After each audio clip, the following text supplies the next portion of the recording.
Hi, Dr. Lim here. In our last video, we talked about our ex-partner in Thailand who was facing problem with the imitator and wished to join back with DXN.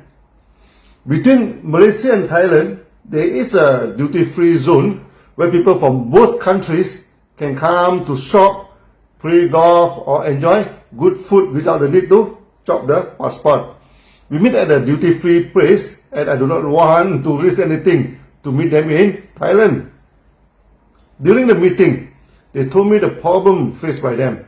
They form a company with the imitator, each one holding 49%. Then one marketing motivator, who is a Thai, holding 2%.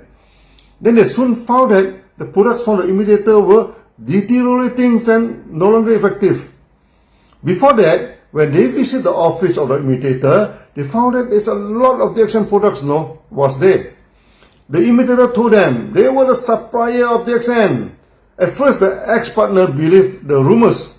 Later visit, they found a lot of DXN discarded bottles and grew suspicious and found that actually, initially the imitator bought the products of DXN, then changed the contents into the bottles. At first, the products were effective, as it is basically they were DXN products. Only then they would change the bottles into their bottles. Eventually, the imitator took the products elsewhere and started to supply them, and the quality deteriorated quickly. And this is the first problem they are facing. Secondly, the imitator couldn't speak proper English, but his wife could speak fluent Thai, as she is the Malaysian Thai. But the wife knew nothing about genotherapy, and all training has to be done by the Thai trainer. And the Thai trainer was trained by me. And basically, they were using the genotherapy of DXN. This was the second problem. Third, when they asked to visit the farm and factory, the imitator brought them to the factory and the farm of DXN. Then they used Photoshop to modify the photo and put in their company name and logo. But they forgot the DXN logo in the background and become a big joke in the market. Fourth, was the imitator using the supply of products to threaten them into submission. If they refuse to cooperate or ask too many questions, then they will delay the products. Not only that, sometimes the market was active and suddenly the imitator was short of products. Apparently, they got the products from the third party and the supply chain was not smooth. Lastly, also the most deadly problem was the imitator planned to take over the company completely. They gang up with the trainer and told the ex-partner of DXN that now the imitator group have 51%. They all have to listen to the imitator. All the bank accounts will be in their signatory and etc.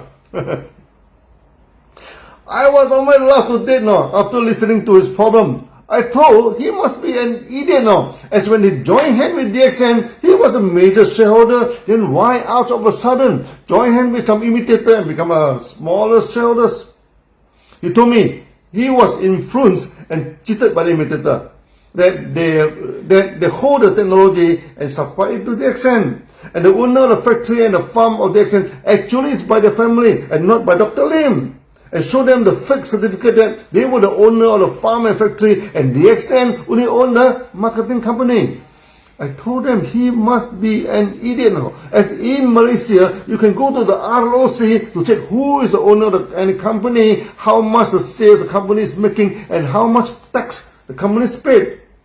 How could you just believe some NGO-looking moron, just looking at some certificate of paper which is easily engineered?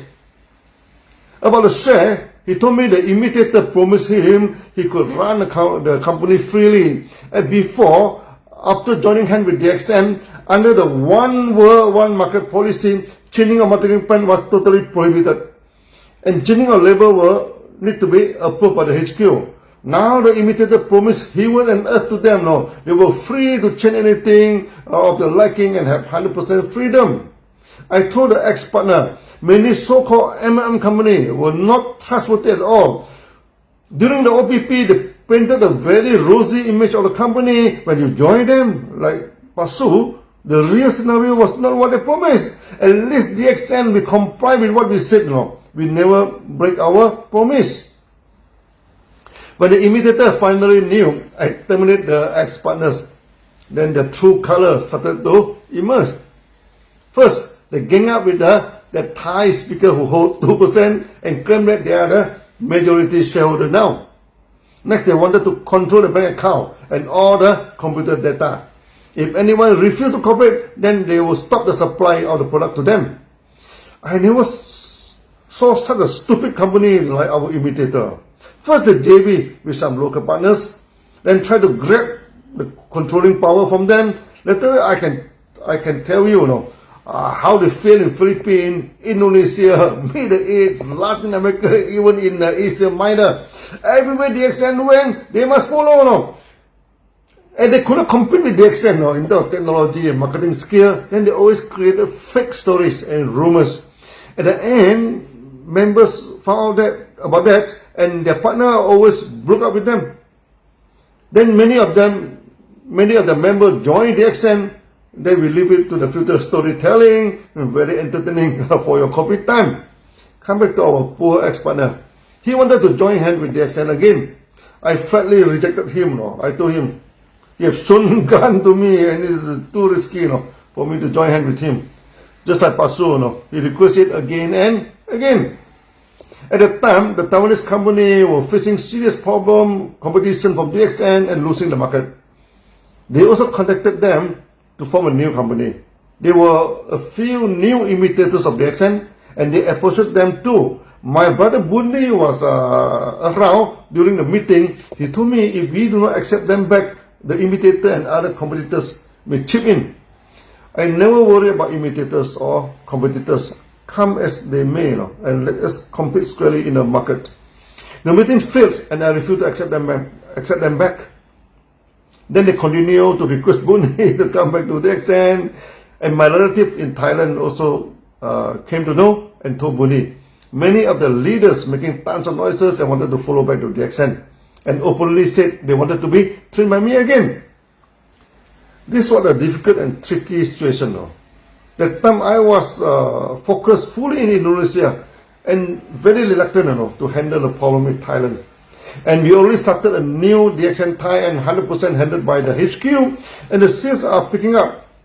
Eventually, the ex-members sent a representative who can speak Malay to come to meet me. If they join my DXN individually, their hierarchy will be broken into pieces. They wish DXN could take over the company or buy it over, which I was not interested at all. So my ex-partner were good at showing the gun, even though I'm not afraid of them, but why should I take the risk? I thought it was due to the pressure from the ex-member. The ex-partners came to meet me again and told me whatever condition I could ask, and they were ready to consider. When things were developed to this extent, keep on rejecting them may not be good, as eventually they may join some other imitators and our ex-members will become our competitors to DXN members. I told them I was not interested to join hands with them again, but they can become the main stockists for DXN and perform the market freely. This is the same model as we applied in the Middle East till today. So for overseas, DXN applied the either or policy.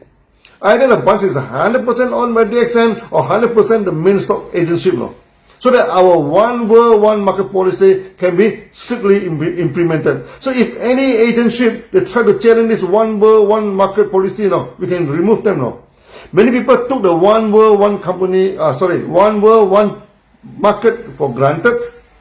They do not know how much effort behind the scene we put in to make sure it is working. Once the ex-partner got my green light, they shifted back to DXN as main stockist. When the imitator tried to grab the company back, the ex-partner used the same dirty techniques again, showing the gun to the imitator. When they told me the story, they do not forget to tell me. This time they saw a James Bond gun, two at a time. The competitor ran away now, like a frightened cat. Not like me, who threatened them back. This was story, and I'm almost laughing to death again. This is a story in Thailand. Now, Thai is a major market for DXN, and the visitors to our farm and factories to this day, more members from Thai than Malaysia actually. The story is a bit violent in nature, though. But the violence is not from DXN. We are just responding to the external threat. In Sunya, we always told Sunyati, compassion and love should be based on no conditions. We should love and be compassionate to other unconditionally. We cannot say that if you agree with me, then I love you. If you don't agree, then go to hell and burn by the fire wheel forever. But peace is always conditional, because peace need two parties, no, to achieve the peaceful state. We always want peace, no, but the other party should want peace too. When only peace can exist. If you want peace and the other party show the gun to you, then how to get peace? In the early day, the accent was threatened a few times. Not only in Thailand, someone shown the gun to me. In Indonesia, it happened again. Not by our partners or members, but by the stupid lawyer whom we terminated his service. This I shall tell you in our future story. We always respond firmly, when we face the threat, and we never back off. This is not a present story, but the world is not perfect, You don't always get fairy tales and romantic stories. For me, it is better to tell you the real and actual story.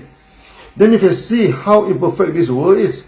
But at the end of the day, we overcame it and become successful, because we never cheat and harm people. And the results are always good at the end. Good cause always lead to good result and effect. In my next video, I shall tell you the story of DXN Indonesia, the first major market for DXN. It is also very dramatic, and you may not forget once you listen to it. See you all again. Bye bye.